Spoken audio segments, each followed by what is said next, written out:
She said I needed a lesson. I didn't argue, I just watched them drive away. Moments later, a black truck pulled up. My bodyguard stepped out, calm and ready. I smiled as I climbed in. Her cruelty had ended. This was her last mistake. The rain was relentless. My shoes were soaked, my clothes clung to me, and my wife's laughter still echoed as the SUV taillights vanished down the highway. 87 miles from home. No wallet, no phone. Just the storm and her cruelty. She called it a lesson, but she didn't realize I don't take lessons, I deliver them. When I met her, she pretended to admire my discipline. She said she loved how calm I was, how in control. I thought she respected it. I thought she respected me. Over time, the truth surfaced.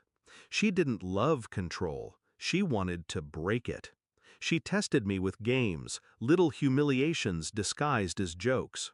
Her friends cheered her on. I endured it in silence, calculating, because silence is sharper than rage. The signs were everywhere. The way she rolled her eyes when I spoke. The way her friends whispered around her, then smirked at me. The way my credit cards started disappearing from my wallet, always with excuses. Then I overheard her one night on the phone. "He's too calm, too cold. I'm going to show him who's in charge." That was the moment I knew. She didn't just want power. She wanted to see me crawl. But I don't crawl. I don't beg. Instead, I hired someone she didn't know existed. A bodyguard. Silent, efficient, loyal only to me. He didn't stand beside me in public, didn't follow me at dinners. He watched from shadows, a safeguard she never suspected. I began preparing, quietly shifting accounts, removing her name from investments, building a file of her reckless spending, her little affairs, her debts hidden behind shopping bags and lies. By the time she staged her lesson, she was already standing on a trapdoor. She just didn't see the rope in my hands. That night, as her SUV vanished, I stood in the rain unmoving. Not angry, not panicked, waiting. Right on cue, the black truck pulled up. The door opened. My bodyguard stepped out, umbrella in hand. "Sir," he said calmly, like we were leaving an office meeting. I smiled as I climbed in. The heat of the truck wrapped around me. My soaked clothes steamed. "Is everything ready?" I asked. "Yes, sir. Documents are filed, accounts secured. She'll wake up to nothing." We drove back in silence. I stared out at the blur of rain, already rehearsing what would come next. Morning light. She returned home smug, still half drunk from laughter and victory. She didn't expect to find me already there, dry, composed, sipping coffee at the head of the table. Her smile faltered. "How did you?" I slid the folder across the table. Read. Inside, bank statements, divorce papers, evidence of her spending and infidelity. A notice of eviction, her name nowhere on the deed. Her friends, the ones who cheered her cruelty, had been cut off too. I made sure of it.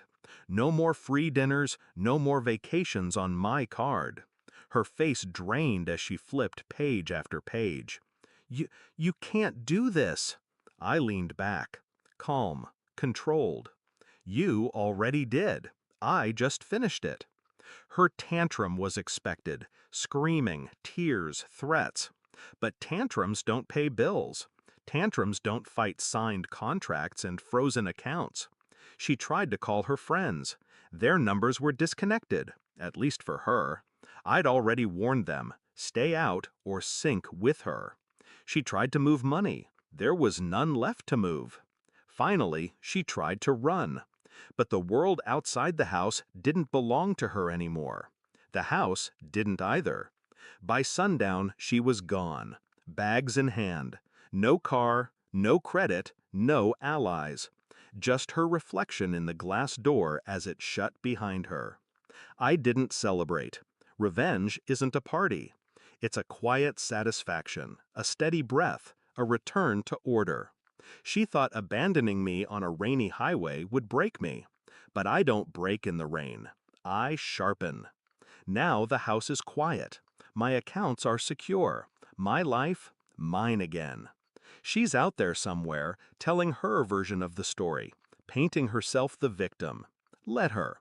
People always reveal themselves eventually. And when they think they're teaching me a lesson, I let them. Because in the end, I always write the final chapter. She thought she left me stranded, but I was never alone.